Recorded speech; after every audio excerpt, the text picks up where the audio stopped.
السلام علیکم ورحمۃ اللہ وبرکاتہ۔ آج تاریخ 29 جون 2026 ہے، اور آج صبح صبح خبر ملی کہ حضرت مولانا سلمان ندوی صاحب اس دار فانی کو چھوڑ کے جا چکے ہیں۔ اس وقت اس میسج کا مقصد یہ ہے کہ سلمان ندوی صاحب کی ایک زندگی وہ تھی کہ بڑی جرت مندانہ طریقے سے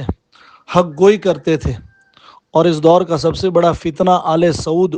اس کی تردید کرتے تھے۔ حرمین کے جو تقدس کو جو آل سعود نے پامال کیا ہوا ہے، اہل سنت الجماعت کے ساتھ آل سعود نے جو غداری کی، مسجد اقصیٰ کو بیچا اور یہود اور نصارہ کا اہلکار بنا ہوا ہے، اس کی کھلے الفاظوں میں تردید کرتے تھے۔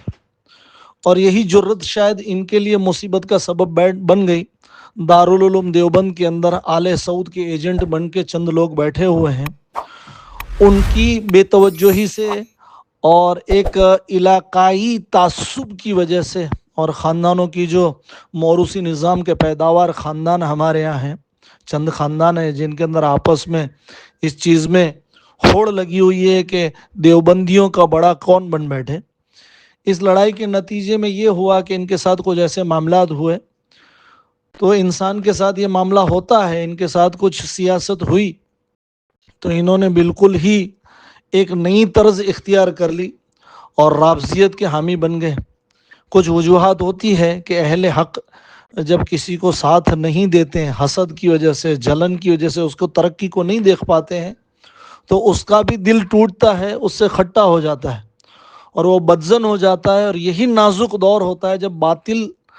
اپنی طاقت کو، اپنے ہتھ کنڈے کو، اپنے حربے کو اپناتا ہے اور اس کو اپنی آغوش میں لے لیتا ہے۔ بالکل یہی ہوا انٹرنیشنل لیول کے اوپر سعودی اور ایران کے بیچ میں جو چل رہی ہے کشمکش رشاکشی، اس کا فائدہ ایران نے اٹھایا، اور ان کے خلاف جب معاملہ جا رہا تھا، حالانکہ حق تھے، سعودی کے خلاف انہوں نے ایک ایک بات حق کہی تھی، اس کا فائدہ اٹھایا۔ اور چونکہ پھر سازشیں ہوتی ہیں، کچھ مجبوریاں ہوتی ہیں، کچھ حالات ایسے ہوتے ہیں کہ نہ چاہتے ہوئے بھی باطل کا ساتھ دینا پڑتا ہے، اور جب باطل کا ساتھ دیا جاتا ہے تو باطل پھر اپنی من مرضی کی چیزیں کروا لیتا ہے۔ ہمایوں نے شیرشاہ کے خلاف لڑنے کے لیے ایران کا ساتھ لیا، تو ایران نے بدلے میں کالا چوگا بھی اس کو پہنایا اور شیعت کو ہندوستان کے اندر داخل بھی کروایا۔ لیکن خیر، ایسے امتحان جب آئیں، جب اپنے حق بولنے کی وجہ سے آپ سے اعراض کریں اور باطل آپ کی طرف اپنی باہیں پھیلائے، تب آپ کو اللہ پہ توکل رکھنا چاہیے۔ سلمان ندوی صاحب افسوس وہ نہ کر پائے، اور انہوں نے ایسی راہ اختیار کی جس کے سامنے ان کی ساری زندگی بھر کی خدمات کل عدم ہو گئی، بلکہ اس حد تک تجاوز کر گئے کہ انہوں نے صحابہ کرام کو بھدی بھدی گالیاں دی۔ حضرت امیر معاویہ رضی اللہ تعالیٰ عنہ اور حضرت ابو ہریرہ رضی اللہ تعالیٰ عنہ، دیگر صحابہ کرام کو بہت گندی گندی باتیں ان کی شان میں کہی، جس کی وجہ سے معاملہ یہ ہو کہ دارالعلوم دیوبند نے ان کے اہل سنت والجماعت سے باہر ہونے کا فتویٰ بھی دیا۔ اس وقت مسئلہ یہ ہے کہ صبح سے ہمارے علماء کرام، عوام نہیں، جو قاسمی ہیں، اب وہ جنت الفردوس کی دعائیں کر رہے ہیں، ان کی مغفرت کی دعائیں کر رہے ہیں۔ مسئلہ اس وقت یہ ہے دیوبندیوں کا کہ دیوبندیت پیپر کے اوپر کچھ اور ہے، اور بڑے دیوبندی کہے جاتے ہیں، ان کی زندگیوں سے ترجمانی اس دیوبندیت کی نہیں ہو رہی ہے،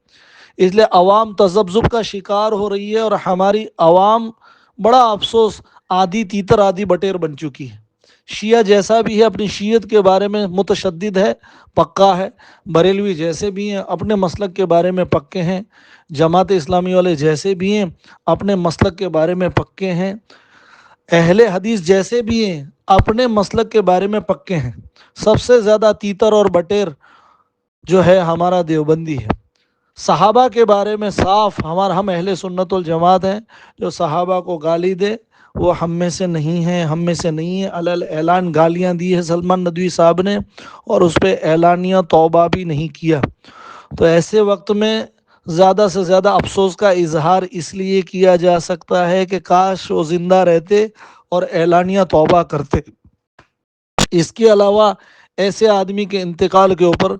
جو دنیا کے اندر اللہ کی نافرمانی کرتا ہو اور یعنی کفر کرتا ہو، اس کے بارے میں شیعہ ہو یا شیعوں کے عقیدہ رکھتا ہو، ان کے بارے میں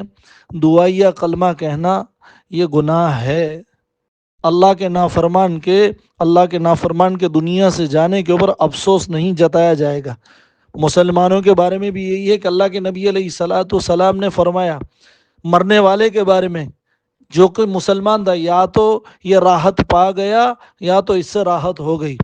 جب نیک مسلمان اس دنیا سے جاتا ہے تو چونکہ دنیا آزمائش کی جگہ ہے اور دنیا پریشانیوں کی جگہ ہے، تو یقیناً وہ مر کے اس دنیا سے راحت پا گیا۔ اور فاسق و فاجر تھا، اگرچہ وہ مسلمان تھا، تو اس سے دنیا والوں کو راحت ہو گئی، کیونکہ اس کی گناہوں کی اور اس کی معصیت کی وجہ سے اللہ کے یہاں سے جو برے فیصلے آتے تھے اس کا خمیازہ پوری دنیا کو بھگتنا پڑتا تھا۔ تو یہ سب کے بارے میں۔ تو ایسا آدمی جو صحابہ کرام کو گالیاں دیتا ہو، اس کے لیے جنت الفردوس کی دعائیں کریں گے، اس کے لیے دعائیہ کلمات استعمال کریں گے یا افسوس کریں گے، یا میں کہتا ہوں کہ تعزیت کی محفلیں بھی علماء کرام اس کے اوپر رکھیں گے۔ اس کا سب سے بڑا منفی اثرات عوام کے اوپر پڑے گا کہ عوام کے اندر ایک میسج جائے گا کہ صحابہ کو گالی دینا، صحابہ کو برا بھلا کہنا یہ کوئی بڑا گناہ نہیں ہے۔ آدمی صحابہ کو گندی گندی گالیاں دے، بھدی گالیاں دے، پھر بھی جنت الفردوس کا بھی حقدار ہو سکتا ہے، مغفرت کا بھی حقدار ہو سکتا ہے، اور وہ ایمان والا اہل سنت بنا رہ سکتا ہے۔ اس لیے اللہ کا واسطہ ہے ایسی کوئی حرکت نہ کریں، دیوبندیت کو زیادہ شرمشار نہ کریں، اور ہمارے دیوبندی افسوس افسوس افسوس دوگلے نہ بنے۔ جو اہل سنت الجماعت کی ترجمانی ہمارے اکابر علماء دیوبند نے کی ہے اس کے اوپر جمے رہیں۔ ایسے موقعوں پہ جذبات میں آ کر دیوبندیت کو زیادہ شرمشار نہ کریں اور ایسی باتیں نہ کہیں جس سے عوام کی آئندہ ہمت بڑھے کہ ہم صحابہ کو گالی دیں گے، صحابہ کو لعن طعن کریں گے، پھر بھی ہم سنی ہی بنے رہیں گے، اور ہماری موت کے اوپر مغفرت کی دعائیں بھی ہوگی، اور ہمارے جنت الفردوس کی دعائیں بھی ہوگی، اور ہمارے لیے تعزیت کے جلسے بھی رکھے جائیں گے۔ اللہ سمجھنے کی توفیق عطا فرمائے۔ السلام علیکم ورحمۃ اللہ وبرکاتہ۔